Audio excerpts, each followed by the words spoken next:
Everyone, we're going to get this started. Thank you for joining us as we kick off Scajaquada September with the first of our 4 virtual lunch and learns. My name is Adam Zaremski. We would like to also thank some of our sponsors for making Scajaquada September possible. Many thanks to the Rich Family Foundation, Labatt USA, M&T Bank, and Life Storage. Today we'll be hearing from Buffalo Niagara Waterkeeper Executive Director Jill Jelica for a brief history of Scajaquada Creek, as well as the current state and future vision of restoration for the creek and Scajaquada corridor. We are also joined by Buffalo Niagara Waterkeeper's Marketing Director, Jennifer Fee, who will be sharing the inside scoop on all that is to come this September as we celebrate and rally around Scajaquada Creek all month long. Just want to let everyone know today's webinar is being recorded, and we will have time at the end of the presentation for questions. You can enter those in at any time on the Q&A section. So without further ado, I'll let Jill take this away. Thanks, Adam and Jen, for joining us today. Again, my name is Jill Jelica. I am the Executive Director here at Buffalo Niagara Waterkeeper.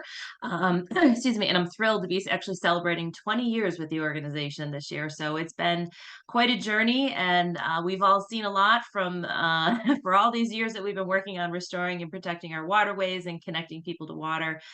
Very grateful and thankful that all of you took time out of your day to join us to talk about one of our most beloved little creeks here in Western New York is Scajaquada Creek.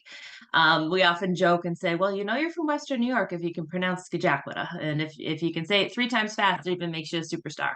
So what we're going to do today is really kick off the conversation about the creek. We've seen quite a, the list of names of folks who have signed up today. A lot of folks are new to our mission and new to learning about the creek system, which is great.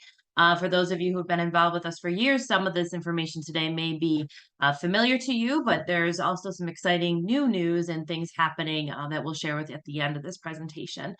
And as always, if you have questions, this webinar is intended to be somewhat of a back and forth. So I won't be droning on for the full hour here. I will be giving a presentation, talking about this creek system. Jen will share some information, but certainly please log your questions down in the Q&A, and we're happy to kind of have some live dialogue back and forth. So first off, let's just talk a little bit about what Scajaquada Creek is and where it lies within our watershed. It is a sub-watershed of the greater Niagara River watershed. So Adam, if you can advance the slide to the map, that would be very helpful. So the Scajaquada Creek subwatershed is that grayish blue area that's highlighted in there. It's that little tiny little system right in the heart of the greater Niagara River watershed. The Niagara River watershed itself is 1,400 square miles and has about 3,500 miles of creeks and streams. So not only does Buffalo Niagara Waterkeeper deal with the Niagara River watershed, we also are working to protect and restore our 2 Great Lakes here in Western New York, Lake Erie and Lake Ontario. And at the heart of all this is one of our most polluted and most altered creeks in the history of our region, which is Scajaquada Creek. The Scajaquada Creek watershed is only 29 square miles of that 1,400 plus square miles, and it's only 13 miles long.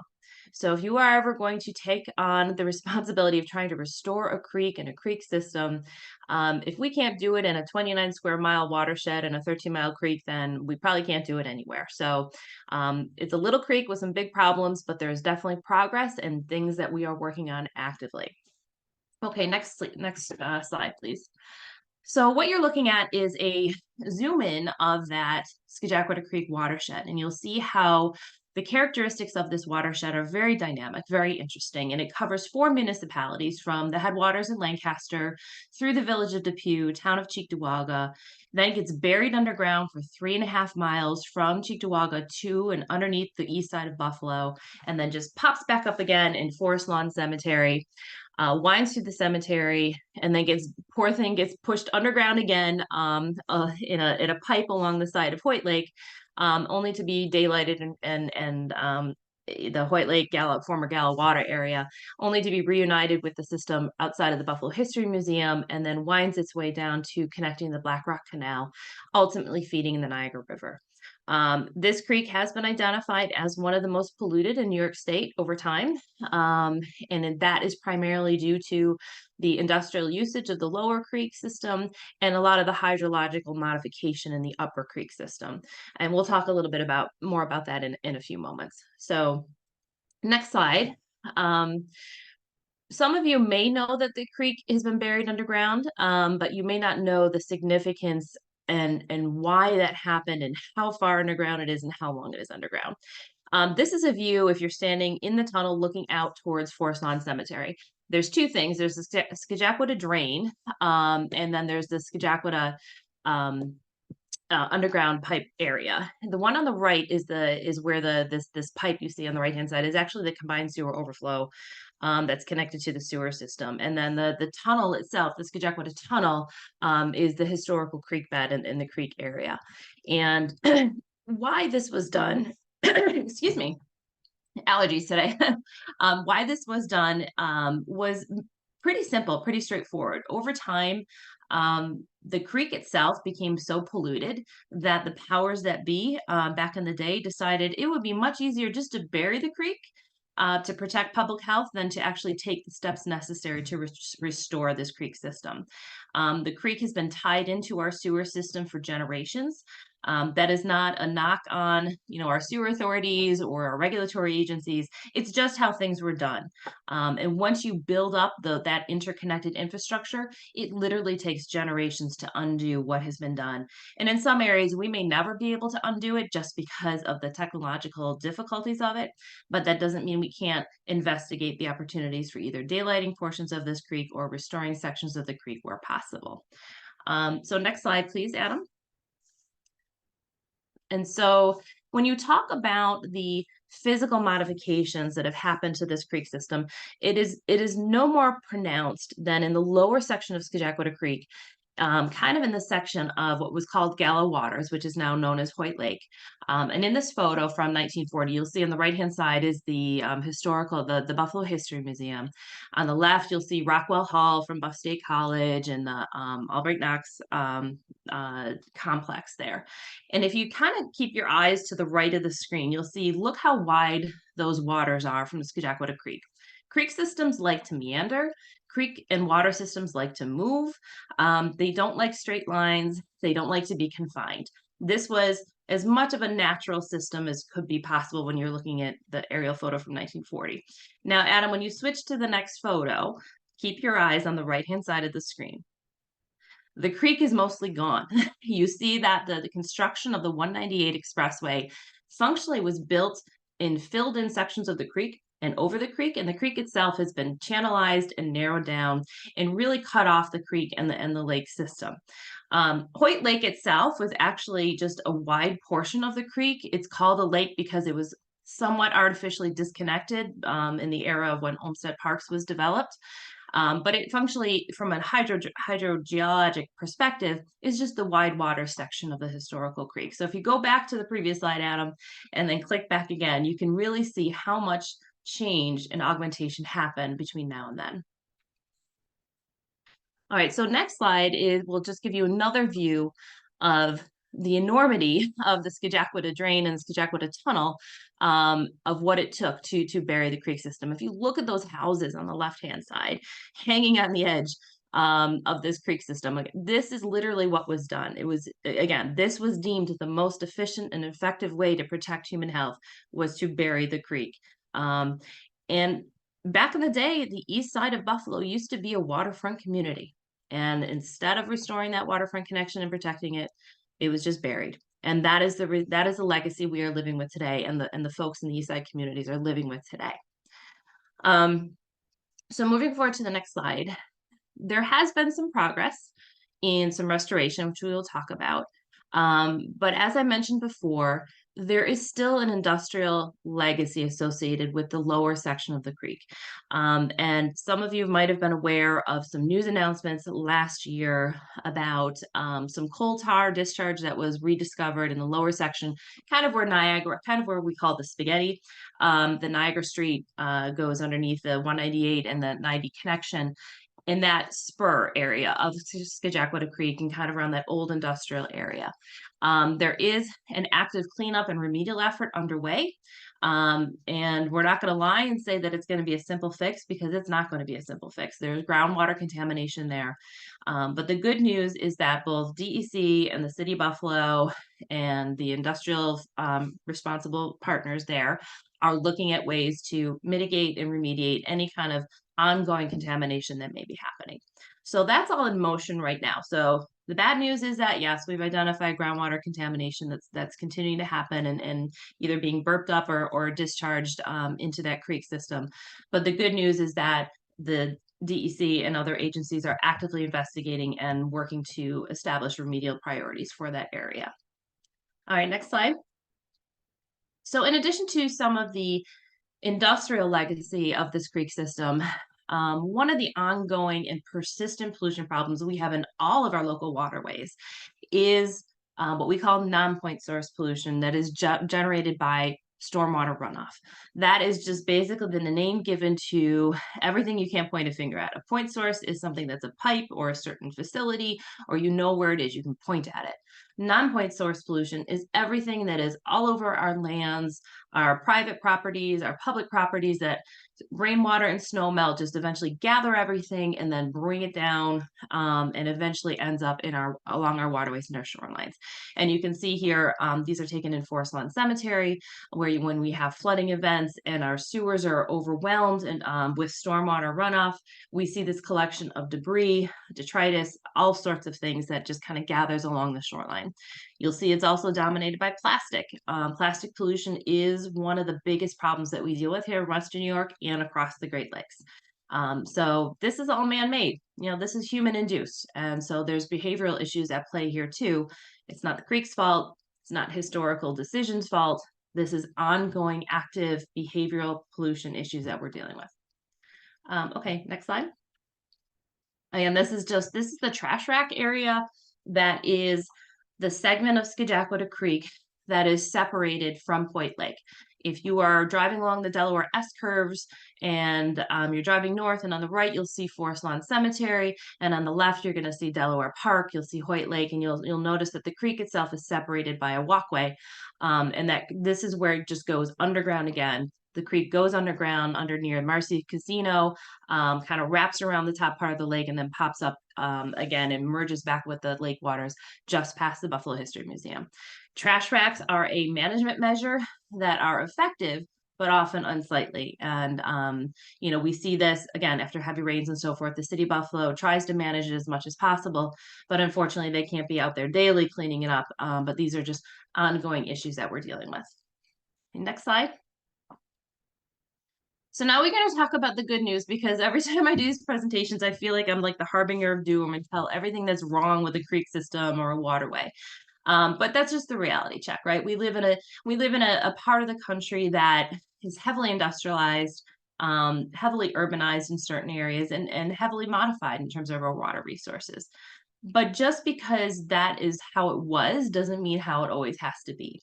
And we are seeing year by year that we go by that our communities are taking back our waterways. We're taking back our public access points. We are reclaiming these natural resources, not in the name of humans, but in the name of the ecology and what is important for the Great Lakes system and what is important for the ecological health of this region. People are a part of that ecology, and there's a role that we have to play. And we also oftentimes say that we want to do for Scajaquada Creek what we did for the Buffalo River. And in short, the restoration of the Buffalo River took literally generations, and it took hundreds of people at the table. Whether you're an agency representative, an industry that had some responsibility, a nonprofit organization, or an individual citizen, the story of the Buffalo River restoration is a model that is replicated and referenced all over the Great Lakes, all over the state, all over this country, and has even been internationally recognized for the success.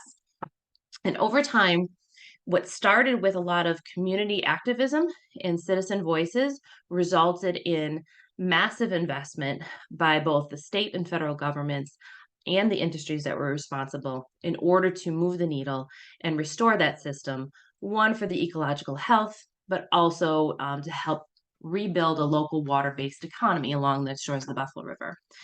We were told 20 plus years ago it couldn't be done. And the role that Waterkeeper played was really that of a facilitator. We tried to break through all the noise and the bureaucracies of why advancement wasn't happening. Agencies are often hamstrung with what they can do and the tools that they have in their toolbox.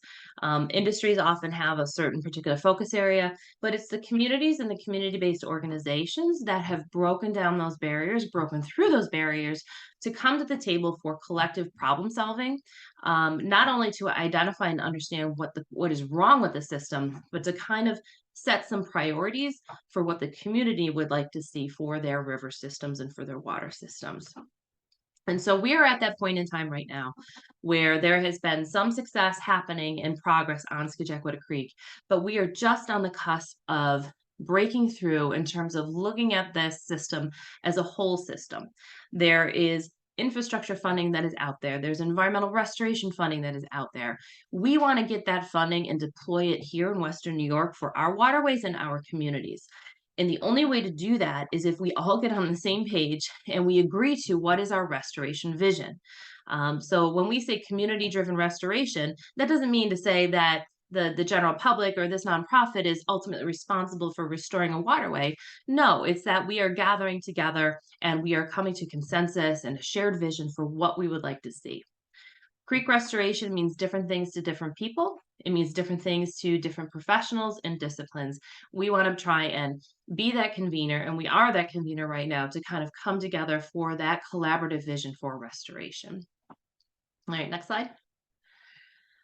So what is the scale and the scope of the problem that we're dealing with? On the left side of this screen, you'll see an image of what we lovingly maybe refer to as the spaghetti of all the road and infrastructure system that is entangled just over Scajaquada Creek as the creek system connects to the Black Rock Canal. You can barely see the creek system because of how much manipulation and coverage has been happening.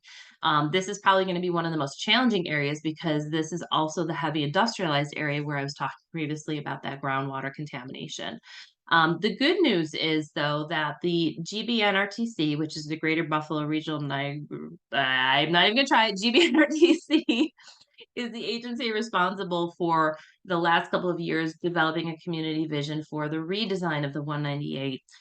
Their preferred scenario actually calls for the removal of the connection of the 198 to the 90, and actually removal of much of this infrastructure. And by doing that, if and when it does occur, opens the door for us, the community, us, to reconnect this creek to its floodplain, to restore access to the creek, to really kind of breathe life into this creek system. So this is what we're dealing with in the lower section, but again, plans are moving forward, and that those plans and that vision needs community support to continue to advocate and say, yes, this is what we want. All right, next slide. And this is kind of the Scajaquada Creek Corridor Coalition, or Scajaquada Corridor Coalition's vision for what that could look like. The SCC is a fantastic group of community activists, but also organizational leads and representatives all throughout the Scajaquada Corridor who have come together for over 8 years now to kind of share their vision for that 198 redesign.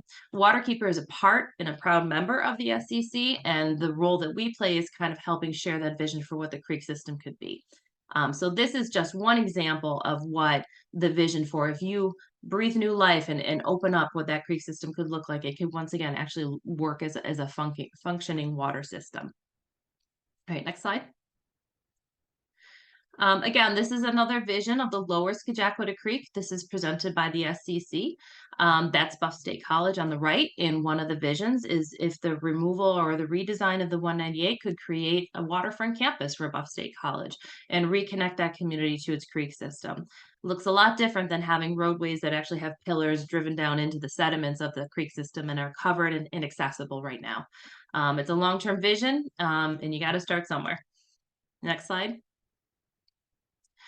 The middle of the Scajaquada Creek system, this is probably one of the most challenging, is the buried sections of the creek under the east side of Buffalo. On the left, you see kind of this remnant area of there are like these linear parks and connectors that are built over where the creek corridor used to be. So the burial of this creek system took a waterfront community and just kind of blocked it off with infrastructure and cut it off from the waterways. So when we talk about engaging our community residents and citizens into a shared vision for the waterways. Conversations will differentiate between which community you're in, and connection means different things to different folks. So conversations will be had with folks on the east side of what their community desire is into reconnecting and restoring this creek system. Questions will be, does this community want to potentially daylight, the creek system, if that's even technically feasible? Or do they not want that? Do they want to enhance and evoke where the creek was to have more restored public spaces and access and cultural and historical evocation of what's going on there? So all those conversations are going to be happening in both the lower, the middle, and the upper section of Scajaquada Creek for the community and residents to tell and advise folks what they want to see for restoration in their community. All right, next one. And then here we are in what we call the headwaters of Scajaquada Creek, and this is the area in Cheektowaga. You will notice that if you look closely, you'll see a creek that often flows in straight lines and right-hand turns, and that is not a natural stream system. To the right, you will see the Galleria Mall, which when it was built in the 1990s was built on about 60% of the remaining wetlands in the Scajaquada Creek corridor. 60% of the final wetlands were lost with the building of that mall. And then right in the center of the screen, you're going to see the remnants of what's known as the Army Corps of Engineers, the flood control project, which is where all the stormwater was designed to go once that Galleria Mall was built and the highway was built, and making sure we did not flood out the communities in that area. That is not a natural system. It is mowed lawn. It is designed to basically catch and slow water. And the creek itself has really just been turned into kind of a trapezoidal straight funnel to get water to get water away from the locations as quick as possible. That was how it was designed. The good news on this, though, is there is efforts underway, which we'll talk about in a few moments, to look at improving and fixing that infrastructure project in order to enhance and restore some hydrologic function of the creek system in this upper area. So next slide, I think, is another image of the straight lines. Yes, this is one of my favorites. Look at that straight line. That doesn't happen in nature very often, or if at all. That's that trapezoidal section of the creek that runs along the Cheektowaga Town Park right before it starts to head underground near Pine Ridge Road. So again, this is a focus area of that partnership and collaboration between the Army Corps and Waterkeeper, which I'll talk about just about in a moment. Okay, next slide. All right, we cannot have a presentation and discussion about Scajaquada Creek without recognizing and giving kudos to our staff team and our partners that work together to do this initial restoration in Forest Lawn Cemetery. I'm not sure how many of the folks on the webinar today have been able to get out to the cemetery to see this restoration in action, but it certainly is something that is changing the landscape. Forest Lawn and Waterkeeper, well over 10 years ago, started to talk about opportunities for protecting and enhancing that creek system through its cemetery grounds. The cemetery recognizes that it's not just a place to memorialize people, but it's also a place to reflect and to contemplate and to reconnect with nature. And a lot of people use that area now. But it's also an area, because of this creek system is so degraded, that the floodplain was disconnected, the artificial management of some of the waters had been taking place. So Waterkeeper collaborated with the cemetery, also with the Buffalo Sewer Authority and the state and federal governments, in order to generate almost $10 million in funding to be deployed in 2 sections of Forest Lawn Cemetery for restoration of the lower section near Serenity Falls, where we're reconnecting the channel itself to its floodplain. And then we created a wetland area in the upper reaches near the S-curves that is technically hydrologically separated from the creek system, but it is designed in a way that once the creek system itself has undergone more restoration and the sewer overflows are reduced, we will be able to reconnect that wetland system to the creek itself. So there's an opportunity to implement restoration measures, even though we know there are still ongoing problems with the creek system. And I think there's one more picture of that floodplain connection after this. Oh yes, this is the before and after. So you see a very channelized section. This is Forest Lawn Cemetery looking up towards the bridge right before Serenity Falls. It's a straight shot, even though it's got this historical channel in either brickwork or stonework in that area. Creeks and streams oftentimes don't have the what's called pools and riffles, which is varying depths and currents that you need in creek systems to keep water moving and to create areas where wildlife can and fish and wildlife can rest and hide and spawn and so forth. It's just a straight channel. So what we did is we reimagined this area, reconnecting that creek to the right to that grassy lawn area that was mowed in its floodplain and created more contours and movement of the water in that system. So the next picture should show that as well. And that's kind of the results of that work. And I say that it's ongoing restoration work because oftentimes when you are doing restoration of creek and river systems, it's not just done in 1 or 2 years. Oftentimes it can take upwards of 10 to 15 years to actually achieve the goals that you've set out for restoration. Nature doesn't work in fiscal years or calendar years. Nature works on her own time scale, and we have to imagine that when we jump into these restoration efforts. Okay, next slide. So last year we talked about what strategies we were putting in motion to continue to move this slow moving train down the track and to keep progress going. And I'm delighted to kind of report out on some of the advancements and the successes that we've had just in the last year alone, the last time we reported out on this. So last year we talked about an effort that we were trying to secure funding for Western New York for this entire Scajaquada Creek watershed to update the watershed management plan, which hasn't been touched in over 15 years, to engage the community in restoration planning, and to kind of tackle some of the biggest problems, including focusing on the finger dams and the lack of connections for some communities. And we are pleased to announce that we did announce back in April, we were able to secure nearly $1 million in funding from NOAA, which is the National Oceanic and Atmospheric Administration, for what we're referring to as inclusive habitat restoration planning. So that is going to be Waterkeeper staff and our partners and partnering organizations like the Black Rock Riverside Alliance and Grassroots Gardens and Be Well and some other folks that we're working with now on the east side as well, to engage communities and meet them where they are, to understand what communities want to see out of restoration planning. And we're going to gather those voices and we're going to help represent and present restoration opportunities. That's the community aspect of it. And there's also technical work that's going to be going along with this project. And I know in a couple of weeks, one of my colleagues, Holly Kistner, will be presenting specifically on this project and ways for people to provide feedback and get involved. So more to come on that. We're really excited about getting that ball moving.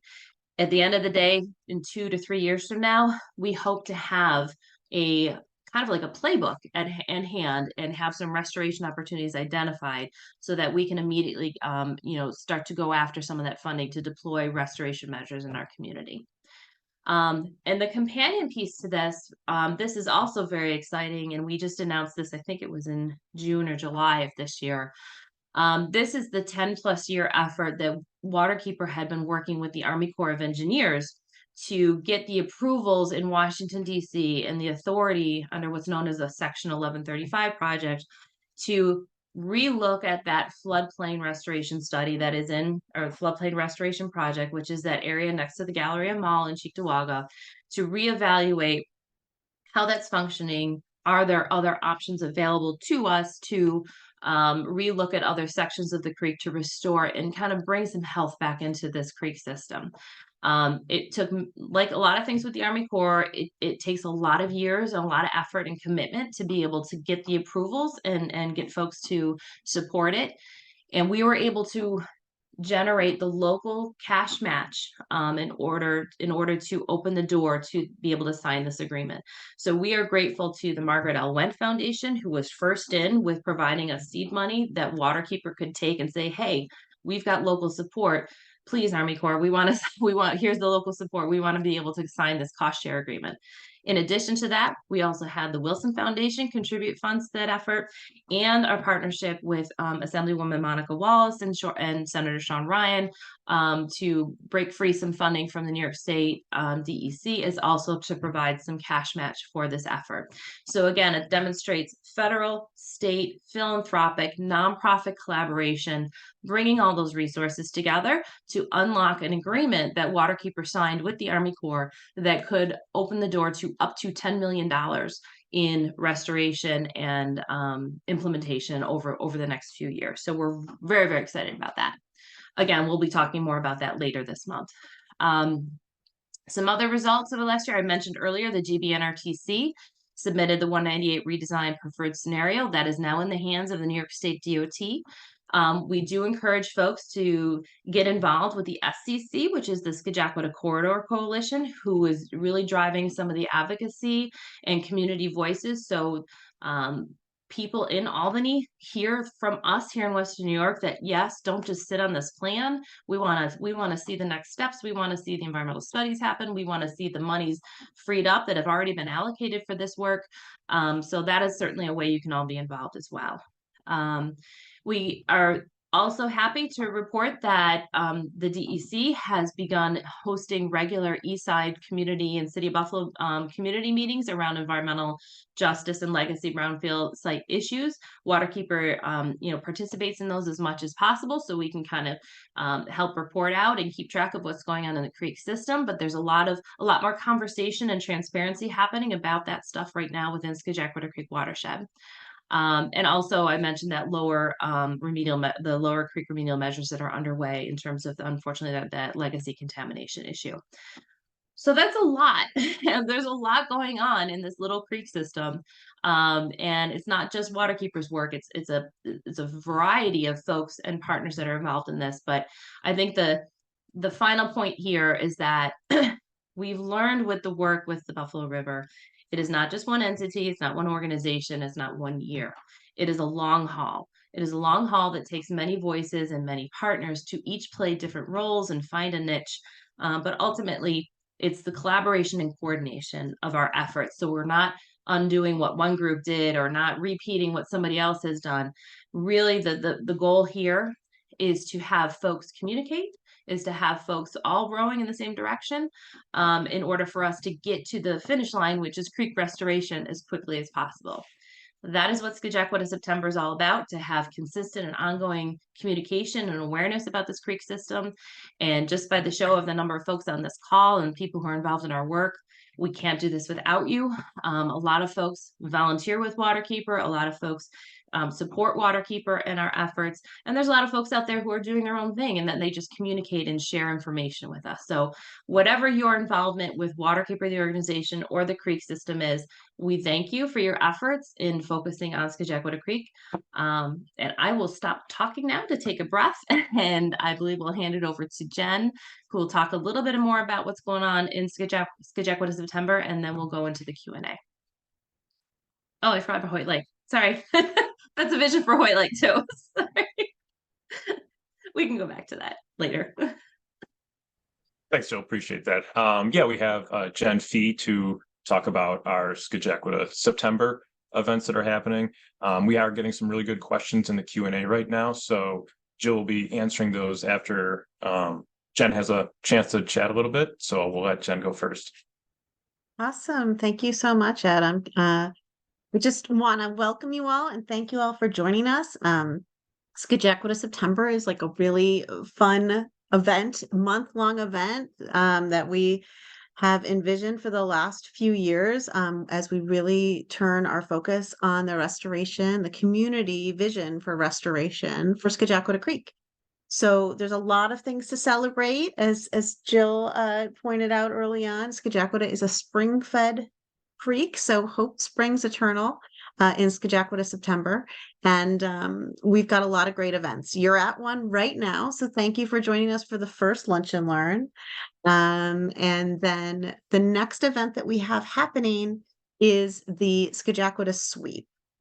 So that is a cleanup event. If you've joined us for Spring Sweep before, you know how they work. If you haven't, come join us. You can register for all of the events that require registration at scajaquadaseptember.com. That's the URL at the bottom of the screen there right now. And there is still spots open for our September 7th Scajaquada Sweep. It's a family-friendly event. It's 4:30 to 6. It's along the Jesse Creek pathway. We've got 2 locations, and I believe the Japanese garden starting location has been sort of sold out in terms of registrations, but the Peter Street location, which also takes you along the Jesse Creek pathway, still has some openings left. Help us come and clean out. We will clean up. We will give you supplies. When you're there, we'll have site captains at each of those locations giving you cleanup supplies. And then we're going to ask that you download an app, the CleanSwell app, to your phone, which helps us record the data from this sweep and any other sweep that you do. If you're a person that likes to solo sweep, and we'll get to that in a second, anytime you're cleaning up in Western New York, if you can record it on the CleanSwell app, it really helps us in our advocacy and our work, especially our work regionally across the Great Lakes, because, you know, we are guardians of one end of the Great Lakes. New York is a Great Lakes state, and it really helps us have that collective data to understand what we're seeing in the cleanups, what kind of litter we're seeing, what kind of pollution we're seeing, and how much we're cleaning up. This year in our spring sweep, over 80% of the items that were picked up were plastics. So we know that that's a major, major problem in our waterways. And we totally expect to find some of that, and most of that again during the Scajaquada sweep. So we're aiming to keep about 600 pounds of litter out of Scajaquada Creek for this sweep. So we really hope that you can join us for that.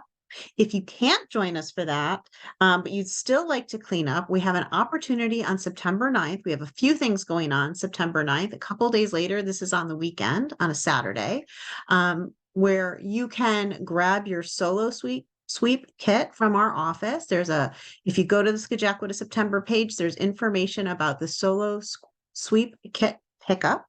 That's not something you need to register for. It's a drop-in. I think it's 11:30 to 1 p.m. Grab your solo sweep kit. We'll give you some information about solo sweeping, so you can do that in your own neighborhood, along any waterway, or specifically along Scajaquada. That's great too. But we'll also have some advocates there in the office, some of our environmental partners, someone from Beyond Plastics. And they will be there to talk about the New York State Packaging Reduction and Recycling Act that we hope gets passed by the New York State Legislature in this upcoming session. So you can learn some more information about that. Again, that's just a drop-in. Also on September 9th, you could register today to help us with restoring the Scajaquada shorelines in Forest Lawn Cemetery. Jill showed you some of those amazing pictures from Forest Lawn. Our restoration there has truly been, it's just inspiring. And to see the before and after, and please take a walk through now, soon, if you haven't.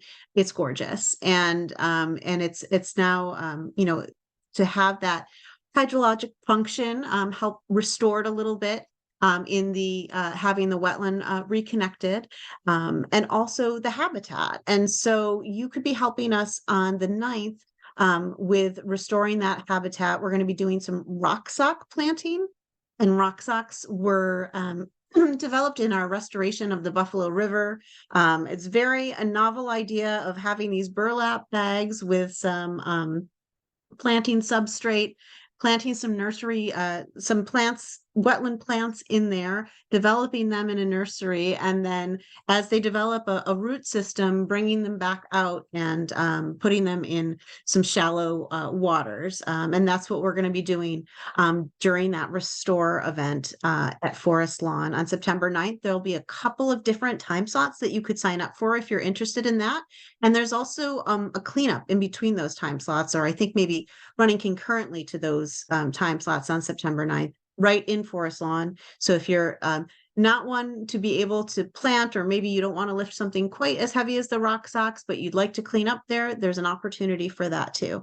So please check that out on Scajaquadaseptember.com. You can register for that today as well. And then we have more lunch and learns. So if you enjoyed learning all about Scajaquada Creek today, we've got 3 more opportunities for this. They're really on they're on Tuesdays coming up in September. So the next one, lunch and learn number 2 is September 12th. That is also a Zoom webinar like this one. And we're going to be talking more about the future and what it's going to look like, what that community vision might look like for restoring Scajaquada Creek this year and then in the years to come. We'll have another lunch and learn the Tuesday after that, that really introduces some of our community groups and partners and organizations that we're working with in developing that community vision for the restoration of the Scajaquada Creek corridor. We know that it was only through partnership and perseverance that the Buffalo River got restored, and that we can apply that same model, that same collaborative, cooperative model to restore Scajaquada Creek. So we're going to be talking about those partnerships and great partners that we have in the community at that third lunch and learn, which is September 19th.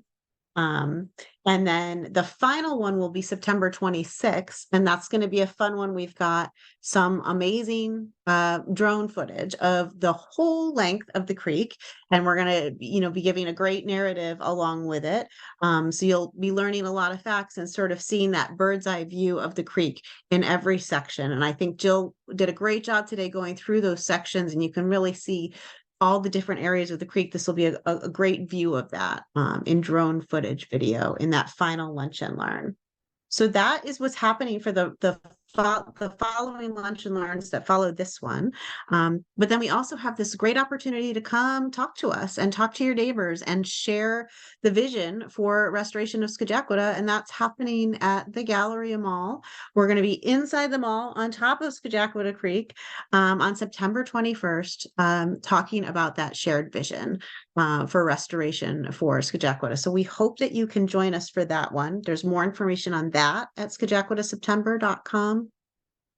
And we're really hoping just to have a great cross-section of people come from all of the communities and neighborhoods that are along the Scajaquada Creek corridor, but also for people that, might live in other areas but are connected to Scajaquada Creek, maybe through their work, maybe through, just wanting to enjoy the creek with their family or the history of it or the future of it. And so we hope everyone comes out to join us at that community discussion. And then the final piece of a Scajaquada September is our scavenger hunt, which is super fun. We have done this now. I think this is the second or the third year that we've done this, and it's a family-friendly event, a couple of hours on a Saturday of traveling all around the Scajaquada Creek corridor, mainly in the city. So you could do it on bike. We had a couple teams do it on bike last year, or you could do it in your car. You download an app, you get lots of clues, and you're trying to answer different clues about the Scajaquada Creek corridor while earning points.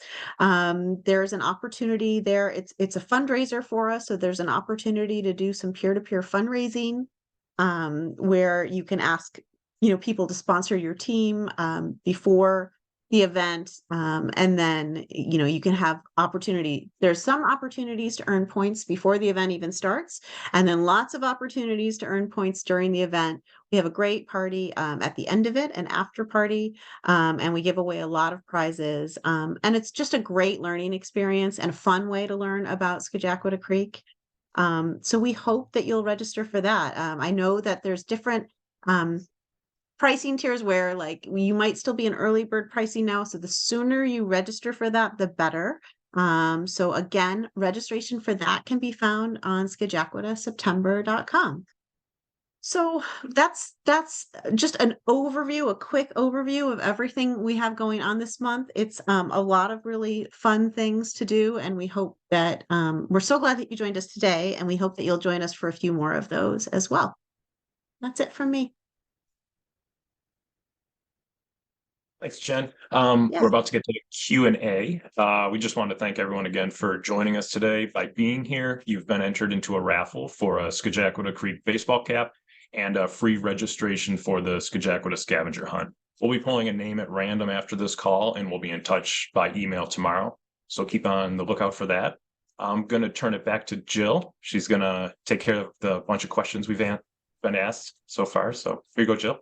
All right, thanks. And thanks everybody for sticking with us. We've got a bunch of questions that came in, so I'm going to try and plow through these and answer them as best as possible. So the first question was, is there a plan to address the rake, in quotes, in Scajaquada Creek behind Wegmans to allow paddlers to portage around and to provide access to the Niagara River from Hoyt Lake? The rake, also known as the finger dam, as we call it, is that it's the kind of area right near the Grant Street exit where it literally looks like all these fingers across the creek. That was a flood control structure that was put in back in the early to mid 1900s in a way to kind of protect Hoyt Lake from the seiche activity coming in from the Niagara River. It is an area that we have talked to the Army Corps of Engineers and DEC quite a bit in over the years. And the consensus is that there could be a possibility for removal of those fingers or the finger dam to allow for fish passage and eventually portage, once we deem the creek safe for primary contact recreation, which it is not right now. So that is part of that study of the NOAA work that we've just kicked off, that we are going to look at that section and that finger dam area. So that's the answer to that question. So there was a question that said, so sanitary sewers actually go into Scajaquada Creek? In short, yes, they do. We have a combined sewer system, a CSO system, both in Cheektowaga and the city of Buffalo, that in times of heavy rain or rapid snow melt, the amount and volumes of water of both the sanitary and the storm water end up in the same pipes. And because the system can often get overrun and can't manage it, those pipes are designed to discharge directly into local waterways so the polluted water won't back up into people's homes and businesses. That is the legacy of combined sewers in the Great Lakes in New York State and here in Buffalo and Western New York. But again, the good news is that both the town of Cheektowaga and the Buffalo Sewer Authority are actively working within the Scajaquada Creek corridor to deal with those combined sewer overflows, to minimize, reduce, and eliminate them. So that is a 10-year effort that is underway, and I do understand that the Buffalo Sewer Authority will be kicking into high gear in the coming years, specifically for the sewer sheds within the Scajaquada corridor. So that is good news. There's a question about the function of the open pipe. I think this was part of the conversation when we showed the Scajaquada drain feeding into Forest Lawn Cemetery. That's kind of part of that kind of altered hydrology of the underwater or of the underground section of the creek. So it's as part of these projects moving forward, and I think we'll talk about that more in the next couple of weeks when we talk specific about the projects. There was a question about, has an engineer taken a boat through the covered 3-mile zone and then written a report of what was seen? First off, we caution nobody ever physically go into the underground section of Scajaquada Creek. You will die. You will die. There's methane. There's all sorts of dangers and risks to do that. So please don't ever consider doing that. We do know that the sewer authority and the agencies oftentimes have remote vehicles that go down there and make observations of what's going on. So there is some observations and monitoring that's happening with that. And as part of the long-term control plan that the Buffalo Sewer Authority is working on, we do understand that they are monitoring and investigating sections of that to see if there's any infiltration or where other improvements can happen. I am not personally aware of a video of the underground section, but I'm not sure if it exists somewhere. But to this point, I do not know if that's publicly available. There's a question about whether Waterkeeper will be establishing an entity like the Buffalo River Remedial Action Plan Group for Scajaquada. I think this is related to the Remedial Advisory Committee that is established for specific areas of concern, or AOCs. The Buffalo River is considered a federal AOC, which means that it had a specific designation, it had specific funding that was directed that way, and Waterkeeper was the AOC coordinator and still is the coordinator in collaboration with the state DEC on this. And there was an advisory group and continues to be an advisory group that is weighing in on the beneficial use impairment removals and the restoration and the remediation priorities. Scajaquada Creek does not have that AOC designation. The AOC designation lives with the Niagara River, of which the Scajaquada Creek is a tributary to. The DEC manages the Niagara River AOC. Waterkeeper is only a member of that group. However, with our work on the Scajaquada Creek improving the Scajaquada's habitat restoration management plan and the watershed management plan, it is our goal, and we talked about creating a technical advisory group for that specific project that can kind of serve that similar function. So it is core to our mission of getting as many people and voices involved in restoration planning as possible. There's a question about, is there a potential for a greenway along Scajaquada Creek from Buffalo into Cheektowaga, especially along the underground portion?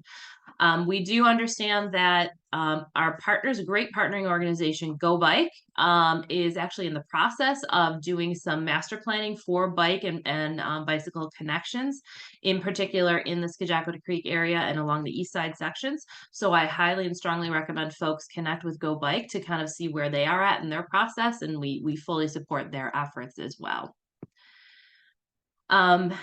There's a question about, will remediation efforts include mapping of the waterways, such as depths, topography of the creek bottom? Yes, for the Army Corps 1135 collaborative project that we're doing, there will be bathymetry that is taken in many sections of the tributaries, whether they're named or unnamed tributaries to Scajaquada, to really understand the hydrology. How far that will get down into the lower section, and there is existing data out there that we have from previous studies.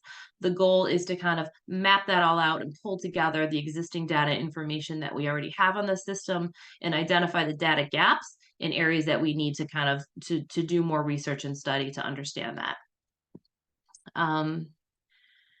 There's a question about, do you publish metrics on cleanup activities, qualitative before and after measurements?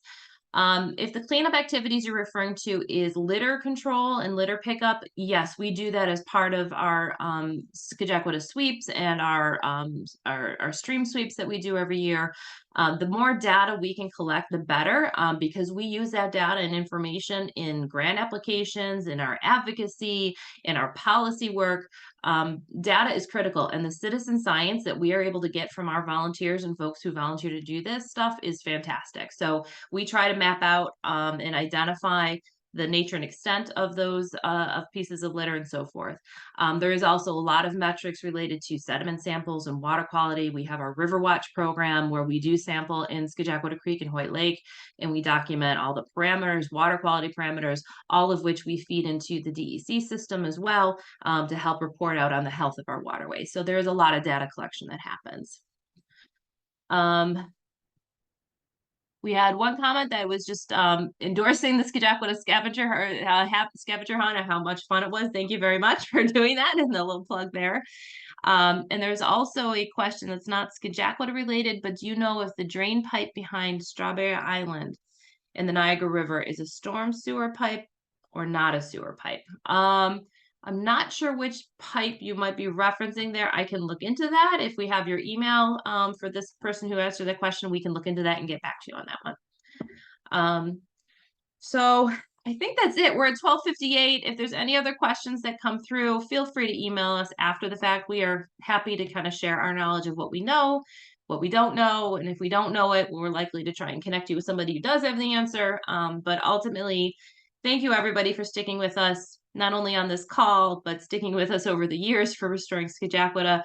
We can't do what we do without you. I can honestly say that the support from our volunteers and our donors truly makes the difference, because we can't get that $1 million grant or that $10 million grant if we don't have support from the community to support our time to do that.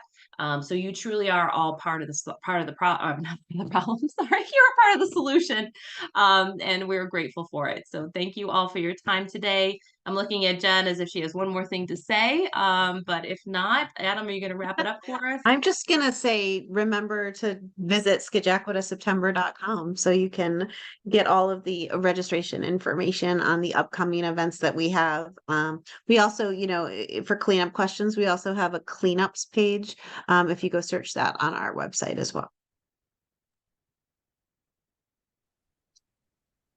Great. Thank you both. I think that answers everything. I did put in the chat the link, Scajaquadaseptember.com. So make sure you check that out for all the upcoming events. And we're going to end today's Lunch and Learn, and we'll hope to see you at the future ones. So have a good day. Thanks, everyone.